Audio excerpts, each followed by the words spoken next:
Hi, I'm John Freeman with Source and Scale, and this is Six Figure Reseller. Today we're going to go over eBay account strategy. So first, let's talk about why we need an eBay account strategy. Primarily because there are limitations on you as a new eBay seller. When you open your first account, they're going to limit you to 50 listings. So if we want to be a six-figure reseller, we actually have to be more aggressive than that. Also, they limit you to 50 listings for the first 30 days. That means you're going to have to wait 30 days to either allow their algorithm to automatically increase your limit, or you have to call in and ask for a higher limit. If you're a brand new eBayer, they're probably not going to grant you any higher than 50 to get started out with. So let's assume that you're starting with 50. So what we want to do is actually reach our goal much faster than that. We don't want to wait a month to get an increase on our listing. So we're going to go over our strategy here in a minute. But let's also look at the eBay jail that you have to deal with eBay. So on larger sales, so if you're looking at $100 or more on an eBay sale, they're going to also restrict your money. They're going to hold your money from your PayPal account. So until the item is delivered, till they have confirmation of delivery. So be aware of this, that if you're selling high ticket items, that they're going to hold your money. I don't recommend selling high ticket items to begin with when you're first starting out, because the majority of items on eBay are between $20 and $30. And you're going to have an easier time selling multiple sales in the lower price range than you are in the higher price range, as you'll find out. But if you're staying in the lower bracket, 20 to 30 bucks per item, then you're going to be okay. eBay's not going to put that restriction on you. So also, if they do happen to take your money and hold it, they're going to hold it until the item is delivered, as I said, and they're not going to release the restrictions on your account in this regard until you have reached 25 positive feedback or 1,000 or more in sales. So be aware of this. It takes a while to get 25 positive feedback. When you're first getting started, you only have 50 listings. Even if you sell all 50, not everybody leaves feedback, so it's going to take a while to get 25 until you start building up your account and have a lot of items for sale and you sell a lot. So be aware of this. The other thing is PayPal jails. So PayPal has their own jail. It's a little bit different than eBay. When you sell something, once you've reached $500 in transactions, they're going to restrict your account. They're going to freeze whatever money is in there for 21 days until you go through their verification process. So they obviously ask for a verification of certain things when you open your account, like your bank account information, your email address, your phone number, things like that. But once you hit the $500 in transactions or more, they're going to request more. So they're going to request, for instance, like identification, like a copy of your driver's license or passport or things like that, social security number, things like that. They want more verification as you get more serious with your selling. So be aware of this. At some point, you're going to hit the threshold in your PayPal account and be stuck in PayPal jail. It could be up to 21 days on that, so it's not a fast process. So be aware of that. If you need money for shipping and things like that, just be aware that that's going to happen sooner or later. But you got to go through it, and eventually they'll release it, and then your limits will be fine after that. So let's move on to our eBay account strategy. So this is where I was talking about 4 accounts. Now, to open eBay accounts, eBay does not care how many accounts that you have. There's really not a limitation that I'm aware of. I have multiple accounts, and there's not a problem. I know Poshmark limits you to 2 accounts. Mercari, I'm not sure if they allow you 2 accounts or not. With eBay, it's fine with them if you have multiple accounts. And because you're limited to 50 items per account, I recommend this for new eBayers that are trying to become six-figure resellers. So if you open 4 accounts, it'll allow you to have 50 in each account for a total of 200 listings.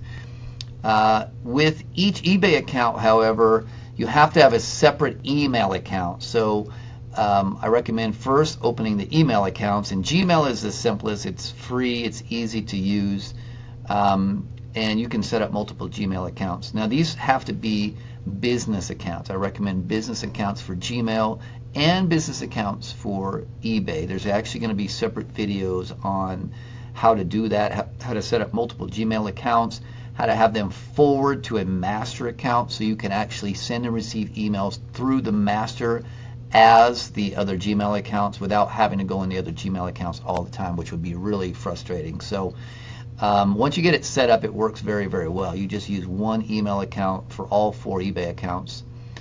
The other thing is for categories. When you're looking at sourcing for categories, I suggest that you don't go into more than 2 categories at a time. So the reason being is you can actually scale much faster when you're using the same resources for the same items. Then when you buy, for instance, if you bought shoes, if you got in the shoe category, you'd buy one size box that fits all the shoes, and your process would be redundant. You would not have to have multiple processes for multiple categories, and you can scale much faster because you're going to have to ramp this thing up, and you're going to be actually doing a lot of listings here. So whatever streamlines your process is going to help you reach your 6-figure mark. So I suggest that you stick with 1 or 2 categories at the most. When I started with shoes and jeans, and just got really good in those 2 categories before going on to other categories. So you need to learn your niche also. So stick with a couple of categories only, and you'll be happy. Next thing is feedback. So with feedback, it takes a while to build up positive feedback. Even if you sold a lot of items in eBay, not everybody leaves feedback in eBay. So it actually hinders your sales when people see that you have 0 or just a few feedback in your account. It does hinder your sales. So we do want to get our feedback up as a seller. However, I do have a strategy to increase your buyer's feedback. Now, when people look at your username on a listing, they're going to see one number next to your username. They're not going to see a feedback for your as a buyer and a feedback as a seller. They actually combine it for the purposes of I guess, condensing space on eBay there. They'd have to click on your name, on your username, and go into your feedback area to see how much positive seller feedback versus how much positive buyer feedback you have. But I have a strategy to increase your buyer feedback to 50 positive feedback in less than 3 days. So look at that video. There'll be a video on that, so check it out. That's a great strategy to do it very quickly. It's pretty cheap. You do have to buy things out, obviously, as a buyer, but looking at buying things that are pretty cheap, and you probably spend 10, 15 bucks at the most to get 50 feedback in your account. So it's a great way to do it. So look for that video. The next thing that we're looking at is a PayPal account. So although we need 4 Gmail accounts and 4 eBay accounts, you only need 1 PayPal account. You can have the same PayPal account on all of your eBay accounts, and it keeps it simpler if all the money is flowing into one account, and that account should be connected to a bank account as well.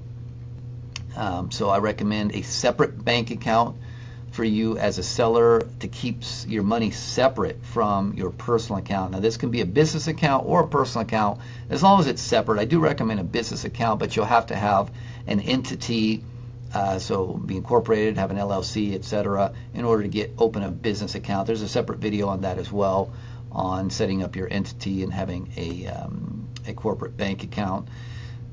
So you will need to link that to your PayPal account as part of the verification process, and I recommend keeping it separate. Again, when it comes to reaching your 6-figure reseller mark, I don't recommend taking any money out of your business in the first 6 to 12 months.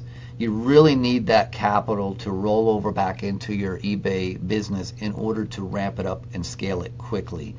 So keeping it separate is a great way to do that. If you're taking money out of your eBay business, you're really kind of choking it, and it's not going to hit the mark as a 6-figure reseller anytime soon. It may take you years to reach it if you keep doing that. So I suggest you keep your money in there, keep it separate from your personal account. That's part of your investment, part of your capital for working in eBay. So The other thing is a GoDaddy bookkeeping account. Now, I don't like GoDaddy. I have had GoDaddy domains in the past, and they kind of nickel and dime you to death these days. It's gotten ridiculous with GoDaddy. So I've kind of taken all of my domains, excuse me, out of GoDaddy. I have them now on a different provider.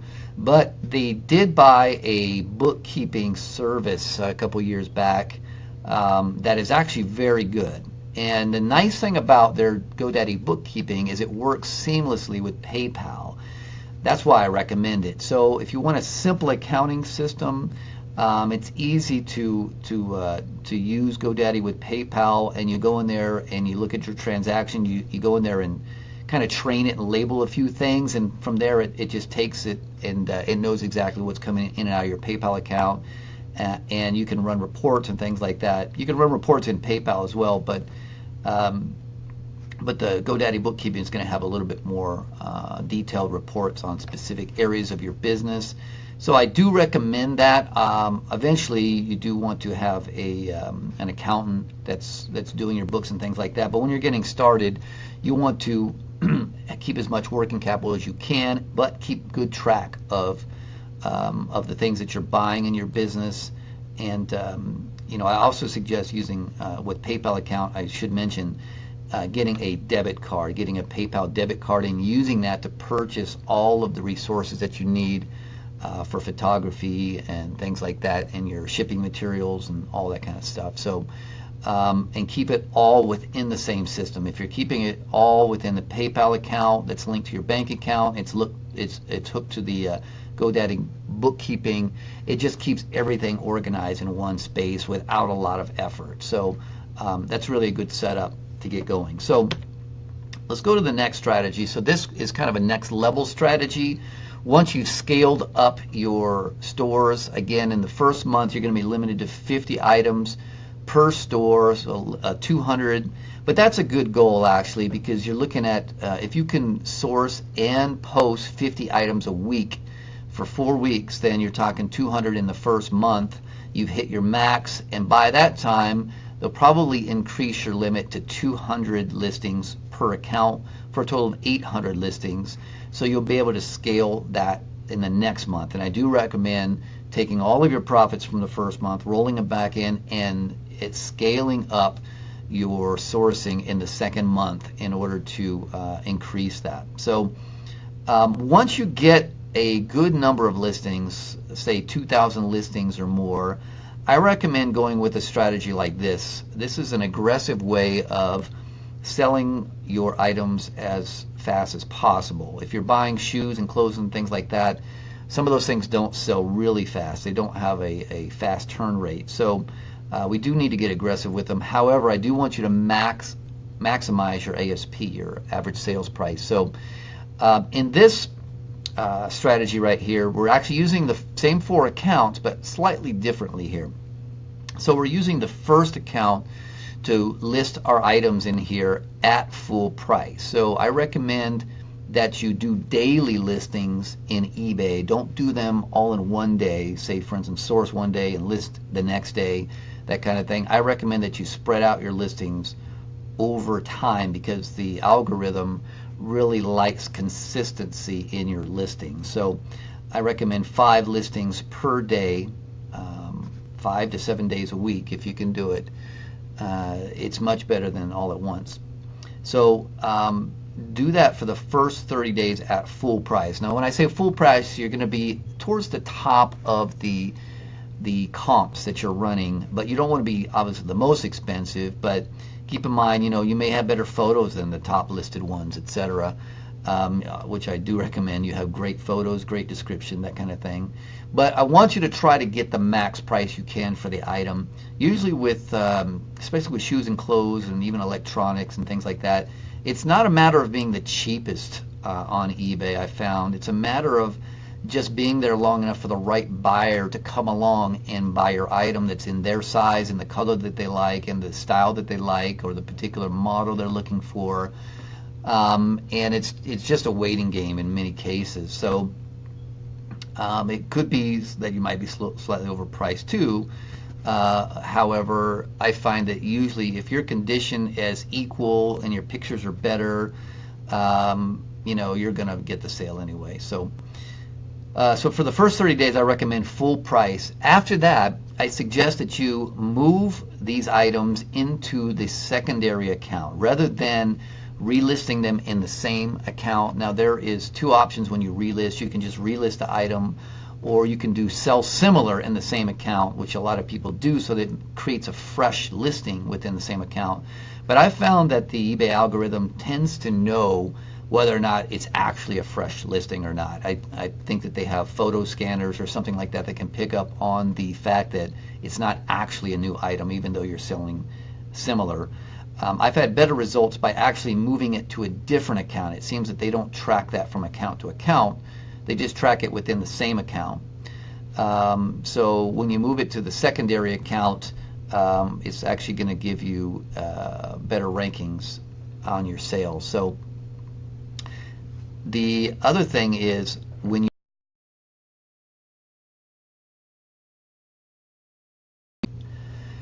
what I recommend in the secondary store is setting up a 10% price drop. Now, this is not you just lowering the price. This is actually setting up a promotion in the promotion area of eBay, and you can set it up so it'll actually put a promotion on all the listed items, and any new listings that will be posted will automatically be tagged by it, and they'll put a 10% discount on it. So if you just leave that running in your store, you just basically delist on the first store and list it on the secondary store, and the promotion will automatically put the 10% discount on there. The same with the 25% and the 50%. So now moving it from one store to another is not as easy. I actually use a third-party software called InkFrog.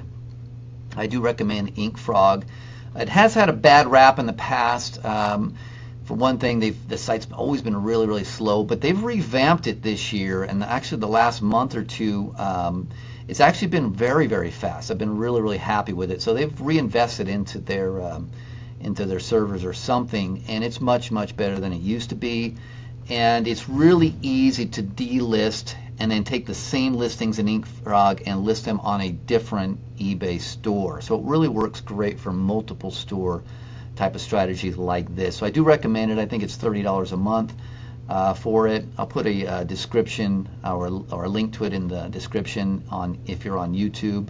And I'll put notes in the course if you're taking the course, so you can go right to InkFrog and use it. I don't recommend any of their other services like using their templates and things like that, but I do recommend them for just delisting and listing on multiple accounts, etc. So it's really good software for that. So in this strategy here, we're going to, from month to month, we're going to move it from the first account to the second account, then to the third account, and a 25% drop. You're going to find at 25%, you're going to get a lot more movement in your sales. Obviously, you're cutting into your profit a little bit, but you are moving the items. And then by the time you move to the fourth store on the fourth month, you're at a 50% drop, which is a pretty aggressive drop. So assuming that your item is desirable, you're going to move most of your listings by that time. And if you don't, which you may not, because when you're first buying items, everybody makes a mistake of buying some wrong items, and they're not in demand, they're not popular styles, things like that. I do have also, if you're taking the course, obviously we go into a lot of depth on buying, sourcing items that are really popular and how to do your research and things like that. But I also have some reseller guides available on our website at sourceandscale.com, which are specific to shoes or jeans or whatever category that you like, and will help you in doing your sourcing and actually doing your investigation into what's popular and what's not. So anyway, once you've gone through the first 4 stores here, you're at a 50% drop. Then I want you to, after the 4th month, I want you to go back to the first store with the listings and convert it to an auction. Make it a 7-day auction.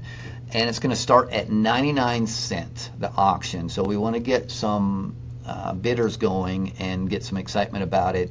However, I do recommend that you pad the shipping. So in our program, we recommend that you put your shoes in boxes, your jeans and your clothes in bags, weigh them, and have your listings with the actual weight and dimensions in there, so it's calculated shipping, they call it. And what I do is recommend that you get the calculated shipping and then double it or triple it. So pad the shipping, make it one flat rate at that rate, post it for 99 cents as an auction, 7-day listing, and try to move it that way. You're going to get, most likely you'll get some bids on it. Sometimes you won't. With clothing and shoes especially, it's got to be the right buyer. If it's not the right size, it's not the right style, if they're not online during that auction time, that's the issue. So some things will move in an auction, a lot of things won't, especially clothes. I don't ever recommend auctioning clothes or shoes until you've gone through the first 4 months of trying to liquidate them normally, trying to sell them normally, because this is not the best way to sell clothing. You'll probably only get a 99-cent bid if you get a bid at all. So the padded shipping is really what's going to save you. If you didn't pay more than $1 or $2 or $3 for your item and you pad the shipping, you're going to recoup your money, plus a little extra probably. And then you can reinvest that money. So by this time you're in your 5th month, you've already got an idea of what sells and what doesn't sell. Your sourcing should have been improving by now, and you should be able to turn that money back into buying better items that will sell faster the next time around. So definitely I recommend that. So we're going to do this, the same thing we're going to do, go to the first account, then the second account, the third account, the fourth account, and we're starting the auctions at 99 cents on each one. So this will be 1 month, so this is the 5th month. So you're going to go week over week and keep listing it. You're not going to change the price or change the shipping or anything like that. Just leave it the same and just keep reposting it every week in a different eBay account for 4 accounts. So by the end of the 5th month, if this item still hasn't sold, it's probably just not an item that's in demand, which is okay. As a new reseller, you're going to buy things that are not going to sell. It's just going to happen. I've had items sit for 2 years before without selling. So it's totally possible that's going to happen. If you can get it sold at auction for 99 cents plus the shipping, you're gonna still make a little profit on it.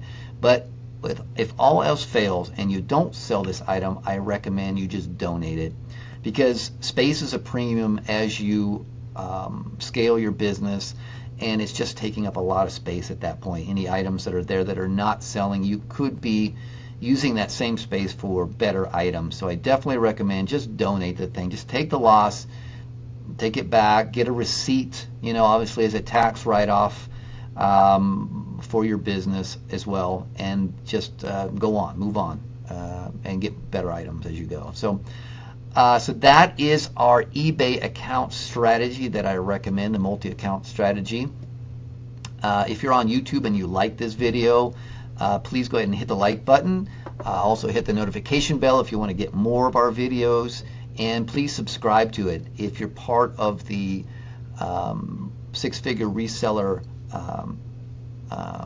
course as a student, then the next video will be coming out here right in the next right here. So if you want details on some of the things we're talking about, such as the Gmail multi-account setup, there's a separate video for that. There's a separate video for setting up a eBay business account, for setting up entities, for setting up the GoDaddy bookkeeping, things like that. Look at those in another detailed video for more detail. This is just an overall strategy video, so hopefully this information will help you in setting up your accounts. If you have any questions about your accounts, please leave comments down below, and I'll get those questions and I'll answer them and help you out.